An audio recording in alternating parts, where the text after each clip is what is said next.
Going on, guys? It's your girl Tosan, and this is Talks with T, where I just be chatting bare shit every episode. Disclaimer, by the way, for all you people with earphones, AirPods, whatever, make sure you have the volume down with me because I'm a loud person and I swear a lot. So if your ears hurt, don't blame me, blame yourself because I did give you a disclaimer at the beginning. All right, let's get into it. So what this episode is going to be about. Also, thanks to everyone who's been listening to my first podcast. I didn't think people would actually like it. Can't lie. Thought people would just skip it. Skip the story. You know when you want to promote something and people just skip it? Yeah. That's what I thought people would do. But thanks to everyone who's been listening so far and asking for when's the next episode. Is today. Well, but yeah, you get what I'm saying. But today's episode is story times. Different story times in my life because people said I explain stuff really well. I don't really mean to, it's just my personality. But we have childhood events, family stories, uni stories, relationship stories, outing events, stories in general, and work-related stories. The work-related ones is long and dramatic, so stay tuned. First of all, with childhood, I'm a Nigerian babe. Been a Nigerian babe for 23 years of my life. Cannot go lie. All my Africans, all the ones who are not white, sorry for the people, who are not white, you will understand the pain and struggle of African aunties, families. They're always up in your business. It's like not it. Ask yourself this question. When was the first time you told your parents no? I also have a camera woman. I just clocked. I have a camera woman now, so you can actually watch me this time. Yeah. But when was the first time you guys said no to your mum? Me, I think I was maybe 13. That's actually a lie. 16. I told my mum no when I was 16 and I did not face any consequences. But African aunties are just annoying as hell. I've had so many stories. I'm going to keep that on the DL though because some of them might listen to this and then tell me off later on in the day. But with a childhood story, I can explain to you. When I was 3, me and my mum were in Tesco and for some reason I could talk, but I did not know how to control my mouth. I was 3. We were walking in Tesco. I saw this big black man, yeah. Tell me why my little ass walked up to him saying, "You're so fat." I'm so sorry. My mum was shocked to think her little girl was saying this. "You're so fat." And then I didn't finish. I said, "You're so black as well." The man said, "Yeah, you're right, I am." I went, I didn't even mean to be that rude, but obviously I was 3, so I don't know what the hell I was saying. And then I was in year 6, St. Nicholas. Oh, sorry. I did not mean to disclaim the school. My bad. I was in year 6 and we had dinner ladies. If you had dinner ladies in your school, then that's an elite school. I made up a game with all my friends where we had to scare the dinner lady. And we had one lovely lady. I don't know where she is now. Hope she's okay. We had a really small one. And then when I went up to scare her, I accidentally jumped on her. She didn't fall, but it's like I was trying to receive a piggyback from her, yeah? And then I thought it was all cushy, went in to get my lunch. Then I see her walk into the office crying. I went, what the hell? I ran up to her. She told me to stay away from her because I hurt her back. Yeah. I'm so sorry. I'm so sorry to you. I feel like I remember your son, but I'm so sorry to you, miss. I did not mean to hurt your back. I was a child. For that reason, I didn't get excluded, but I just couldn't be allowed. I wasn't allowed to go for my break or lunchtime for a whole week. For some reason, my parents found this hilarious when they got the letter home. I'm thinking, you should be raising your child better instead of you laughing that I hurt a woman's back. But my childhood was nice and short and simple. I cannot remember most of it, which is kind of good. But we move on to family stories. Back to the African aunties, yeah. You know what? There'll be an episode where I do different African aunties. The ones who you love, the ones who are so damn nosy, but are like your parents' long time friends. So they're staying in your life whenever. You have the ones who are rude, but then again, they're your parents' long time friends, so you cannot say anything back. Excuse me. And then you have the ones who are there, but they don't say anything, which is the best ones, to be honest. That's in my eyes anyways. But when it comes to punishments, again, all my non-white people can vouch. If you got in trouble, I remember I got told to face the wall, especially when there's a party. They'll tell you to face the wall so you can't see anything except for these little corners, especially in the corner. It's dumb. Why are you telling me to face the wall? Especially when there's people over, especially if someone's even asking you a question. No, it's when these little children come up to you saying, "Why are you facing the wall?" It's like you want to slap them in the face. Are you dumb? Don't ask me dumb questions like that if you're wondering why am I facing the wall. You know what I mean? But then again, it's like, I remember the one thing I did that got me in so much trouble. I was 6. I was alone in my room with scissors. My mum was on the phone in her room. Try and think about this. Me, who does not have a lot of hair at the minute, my hair is grown now. But when I was younger, my mum used to just put it in bobbles. The one time she took it out, I got those scissors. Snip. Snip. I'm sorry, I'm laughing because my camera woman is really fun laughing at this. But tell me why I felt so proud. I went up to my mum and said, Mum, look, I cut my hair. The way my mum put her phone down and rushed me. My God. Never again. Tell your children in the future, do not cut your own hair. It's stupid and you'll get in trouble for it. We're moving on to uni stories. I can't lie. I was in uni for 3 years and it was good. I can't lie. It was a good experience. But me, because I did uni from home because it was only 15 minutes away. Disclaimer again, for all the people who are starting uni soon, if you're going to a uni that is near you, drive. Don't waste your time or money on traveling, especially the buses. The buses I used to take, the way the buses were late. My lectures were at 9 a.m. Tell me how the bus was arriving at 9:30. Yeah, it did not make sense. And then I finally got a car to be driving on my final year as well, which is very vital. But make sure if you're going to uni that is near you, drive. But anyways, my uni experience was good. I had a group of girls. There was like, I don't even know how many of us were there, but how many of us in the group, but it was a good group. We did everything. We did Secret Santa, always told each other happy birthday, did stuff for our birthdays. It was really nice.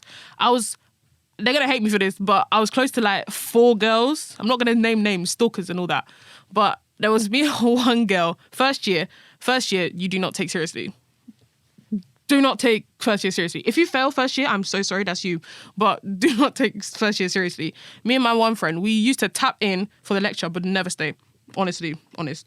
And we were always in the library doing fuck all the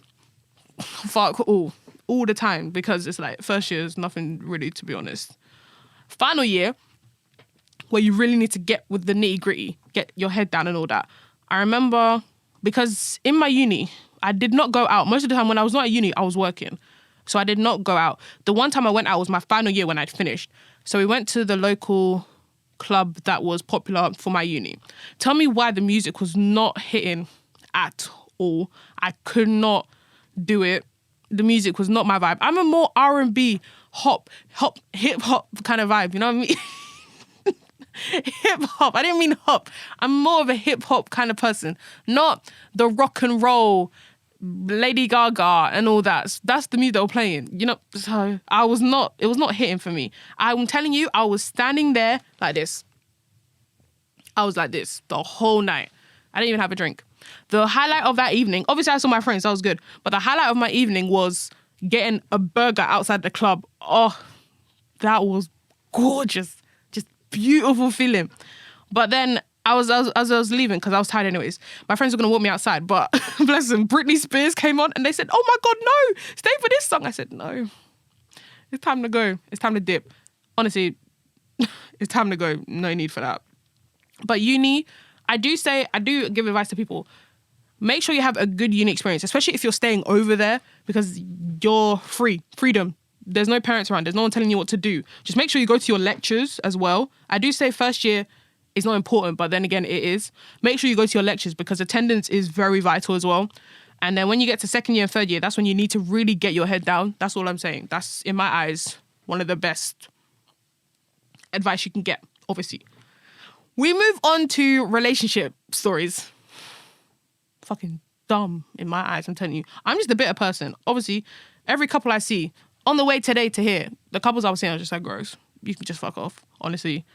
But Tinder, yeah, I've already told you how much I hate Tinder on my first podcast. Tinder, disclaimer, Tinder, yeah, you can honestly fuck off. You're actually a waste of time. I don't know how people are finding their partners on Tinder.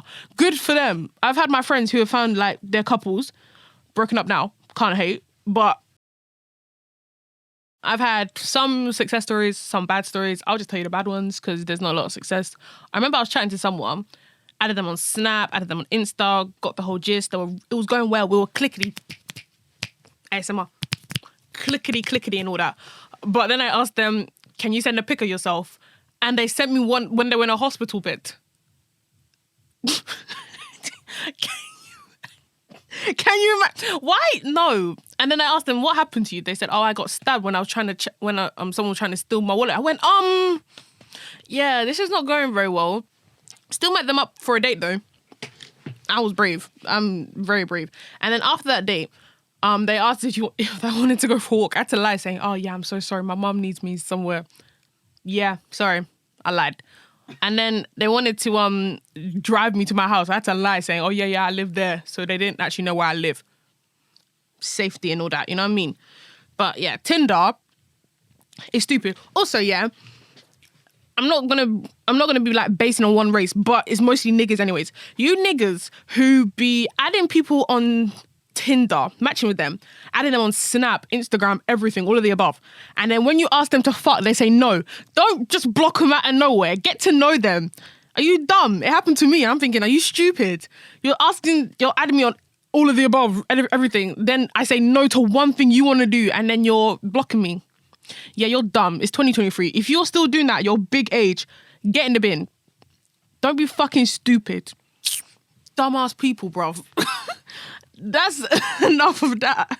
We move on to the outing events. I'm not going to tell you everything because then again, it's none of your business. It's none of your business, Karen Woman, either. Sorry. But I've had some good outing events. Yeah, it's great. My birthday that I was 23. I had a party. You know when you're that drunk, you're seeing double vision. And also, I don't cry. When people were leaving, I started to cry. Yeah, I don't cry. My brother was telling me, you need to act up. You're drunk. I said, yeah, I know, but I can't help it. That's what the alcohol was talking. But I've had some good experiences in the toilet. Yeah, that's all I'm going to say. I've had some good experiences in the toilet. I'm not going to say you people are smart. You can get the rest of that. Met some weird ass people. I remember someone was coming up to me. Like, I remember when I was working in a club, actually, here's a story. I was working in a bar and one guy came up to me and was saying, oh my God, you're so beautiful. I said, thanks. Okay. So, and he said, oh, what's your name? I told him, being polite, you know what I mean? He's paying my wages. He asked me, what time do you finish? I said, like 3 a.m. And then,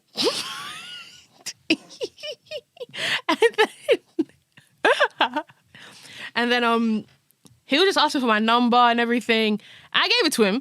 There was not me thinking this guy was going to call me at like 4. And then he asked me, what are you doing? I said, I'm going to bed. Are you dumb? Don't be. And then you think I would not see him again. I saw him at my uni. And I went, oh my God. I didn't think I'd see you again. And then he said, hi, you're right. I said, hi. And I was the end of that. I actually don't know what his name was. I can't remember, which is really sad. He was actually he was a not bad looking guy. It's a shame. But no, lie. I did see him again in another place. And then my uncle was a security guard there. And he kept talking to the uncle saying, oh yeah, I really like her. I'm thinking, I've only had one conversation with you, so I don't know what the fuck you're talking about. Don't be stupid. Don't be dumb. Don't be like that. I'm wondering where he is now. If he hears this, I'm so sorry. I've just baited you out. You're lucky I don't remember your name because I would have baited you out if I could. But moving on. This is the topic I've been waiting to talk about. Work-related people. My camera woman, I actually work with her at Wagamama. I'm not going to tell you where. Stalking. But I used to work in Nando's. For some reason, I think these are the worst places to work at. Nando's and Wagamama, because people keep coming back to it. It's dumb. Don't be stupid. I have worked in many places. My first job was McDonald's. Next was Nando's. Left Nando's, went to Wagamama. Left Wagamama to Nando's. Left Nando's to Harvester. Harvester to Broken Planet. Yeah, Broken Planet, by the way. Yeah. Oh, this is a shout out to my friend who works there. Liam.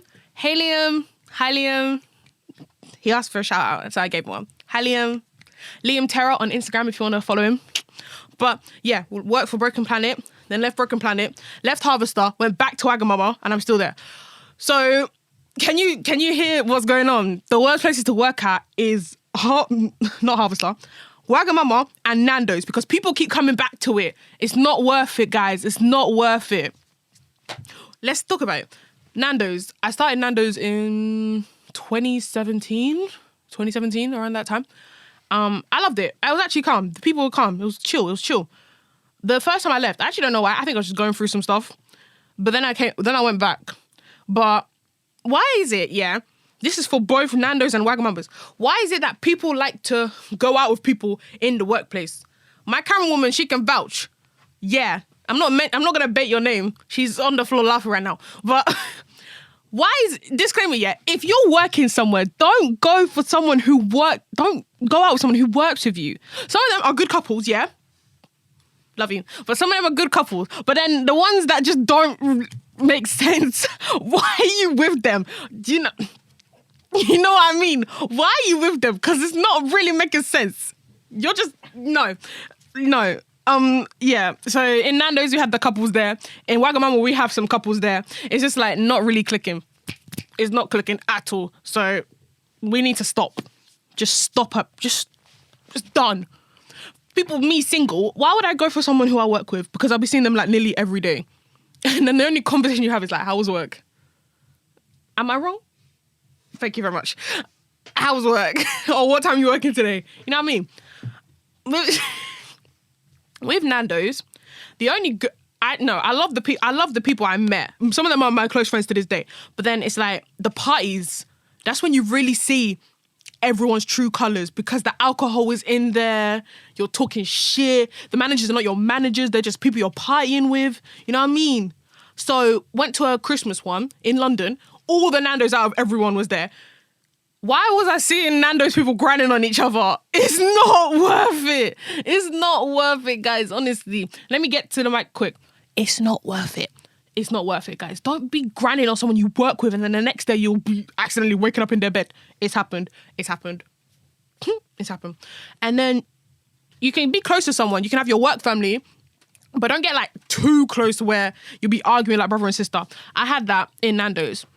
Weird ass people. I hope they're hearing this. I love you guys, but you're weird. You're weird. Don't do that. Don't do that.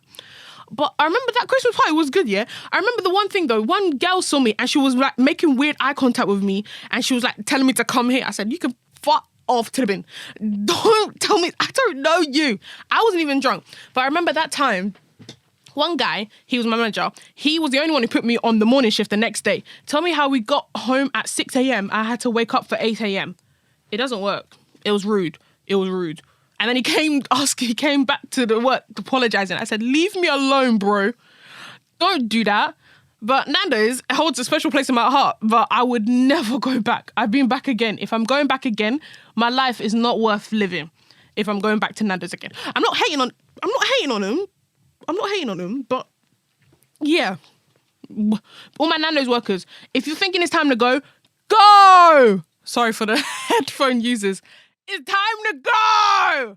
Sorry again. Dip out of there. Go home. Leave. You know the song by Jojo? Leave. Get out right now. Do it. Let's move on to Wagamama, shall we? So I'm back at house. So I'm a line chef, which is kind of funny because I get more money than all the front of house people. Sorry. But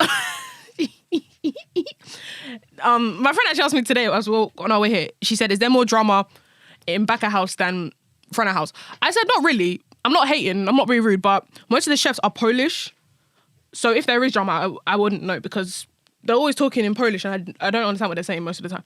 So there's not really. But most of the time, we know drama from front of house. Drama from front of house is kind of funny because you're just sitting there. No, you're not even sitting there. You're just standing there doing your job and then you just see someone like walking, crying. I'm thinking, whoa. If you're crying over Wagamama, it's really, don't cry over Wagamama. Don't stress over Wagamama. It's really not worth it, guys. Honestly. But let's go back to the couple, shall we? Of Wagamama. For some reason, I'm laughing because my camera woman is in the corner trying not to laugh because she knows I'm going to aim this at her. Sorry. But, yeah. Couples at Wagamama, for some reason, they like to become a couple, then break up, and then they still work with each other. it don't. I mean, it kind of works, but then again, it don't, because you're talking about them to other people. Like me, for example, you have one guy at back of house, one girl front of house. They were together. Yeah, my friend knows who I'm talking about. I'm so sorry. I'm so sorry. But they broke up, and now it's like you're hearing different sides of the story from both of them. And in my head, I love you. I love them. I love one of them more. But it's like, I don't care. I'm just a hater. One of them is actually very happy in another relationship. The other one's very happy in another relationship. The other person, I can't vouch for them, so sorry. We move. Then we have the front of house relationships. The front of house relationships. Oh no, let's pause before we start that. You have people who are smart, who have a relationship outside of work, yeah?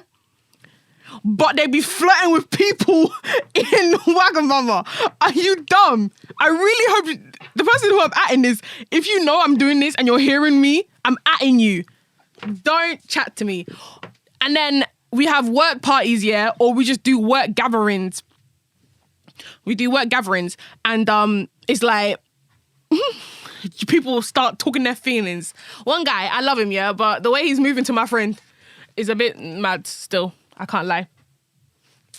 Let me give you an example. We were out in our local pub. My man was right next to her and he was going, "Oh my God, your hair is so cool." My friend knows who I'm talking about. I love the guy. Don't even get me wrong. I love the guy. But it's the way I was looking at this guy like, are you for real? Like, are you for real? He just kept going on and on at her. "Your hair is so cool. Oh my God." I was like, bro, like, for real? Honestly. But let's move back. Yeah. If you're in a relationship outside of work, keep that relationship outside of work. Don't be flirting with people you work with. You know what I mean? Especially the ones who are already in a relationship in the same workplace. Because you could have been the reason they broke up. So don't be dumb. It's 2023. Keep your relationship outside of work. The people who have a relationship outside of work, you're good people. On that note, we're going to end it there, because if I kept going, it would be a long-ass podcast, and I don't want you guys to get bored of me. But thank you for listening with Talks with T. My name is Tosan, and I am out.